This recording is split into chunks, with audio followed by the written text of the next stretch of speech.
Hi friends, cooking വിത്ത് മീയിലേക്ക് എല്ലാവർക്കും സ്വാഗതം. ഇന്ന് ഞാൻ ഇവിടെ വന്നിട്ടുള്ളത് ചൗവരി ചേർത്ത സേമിയ പായസമാണ്. അതിൻ്റെ റെസിപ്പിയുമായിട്ടാണ് ഇന്ന് വന്നിട്ടുള്ളത്. നല്ല അടിപൊളി കിടുക്കാച്ചി സേമിയ പായസം നോക്കാം നമുക്ക് എങ്ങനെ വയ്ക്കുന്നത്.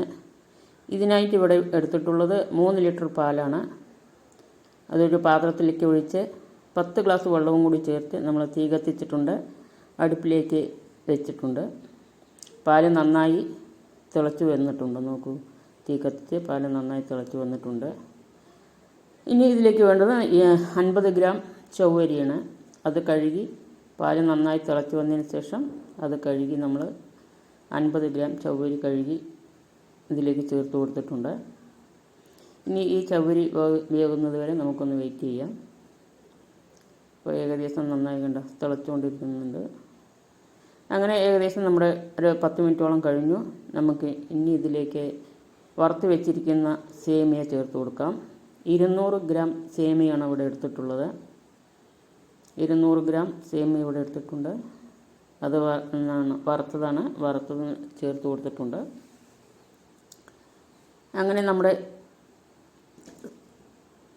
സേമിയ വേകുന്ന വരെ നമുക്കൊന്ന് ഇളക്കി കൊടുക്കാം. ഒരു 10 മിനിറ്റ് വരെ നമ്മളൊന്ന് ഇളക്കി കൊടുക്കണം. അപ്പോഴേക്കും നമ്മുടെ സേമിയ എല്ലാം വെന്ത് കഴിയും.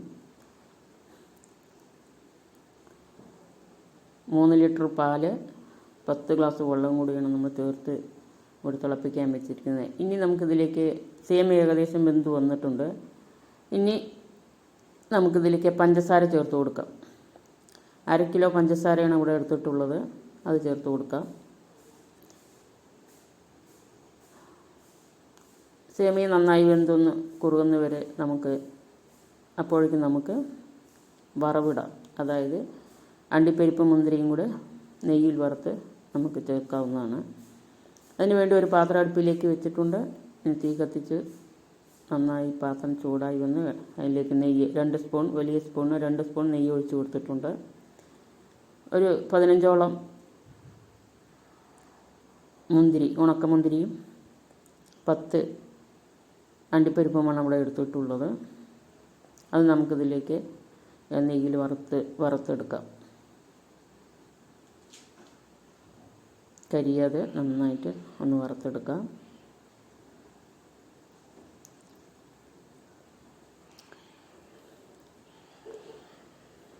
ഇപ്പോൾ ഏകദേശം നമ്മുടെ സേമിയെല്ലാം വെന്ത് പാവെല്ലാം നന്നായി ഏകദേശം കുറുകി വന്നിട്ടുണ്ട്. ഇനി നമുക്കിതിലേക്ക് 1 സ്പൂൺ ഏലക്കാപ്പൊടിയും കൂടി ചേർത്ത് ചെറുതായിട്ടൊന്ന് തിളപ്പിക്കാം. 1 സ്പൂൺ ഏലക്കാപ്പൊടിയും കൂടി ചേർത്ത് കൊടുത്തിട്ടുണ്ട്. അതിനുശേഷം നന്നായി ഇളക്കി നന്നായിട്ട് ചെറുതായിട്ടൊന്ന് തിളപ്പിച്ചെടുക്കാം. അങ്ങനെ ഇതൊന്ന് തിളച്ച് വന്നു. നമ്മുടെ സേമിയ എല്ലാം നന്നായി തിളച്ച് വന്ന് ഏലക്കായി ചേർത്തതിന് ശേഷം തിളച്ച് വന്നിട്ടുണ്ട്. ഇനി അണ്ടിപ്പരിപ്പ് മുന്തിരിയും കൂടി നമുക്ക് ഇട്ട് കൊടുക്കാം. ആ നെയ്യും കൂടെ ഇതിലേക്ക് ഒഴിച്ച് നമുക്കൊന്ന് ചെറുതായിട്ടൊന്ന് ചൂടാക്കി എടുക്കാവുന്നതാണ്. അതിൽ നല്ല തിക്നെസ്സായി വന്നിട്ടുണ്ട്. നല്ല അടിപൊളി പായസമാണ്. ചൗവരി ചേർത്ത സേമിയ പായസം നല്ല സൂപ്പറായി വന്നിട്ടുണ്ട്. നോക്കുക, നല്ല അടിപൊളിയായിട്ടുണ്ട്. കണ്ടില്ലേ? ഇത് നിങ്ങളെല്ലാവരും വീട്ടിൽ ട്രൈ ചെയ്ത് നോക്കണം.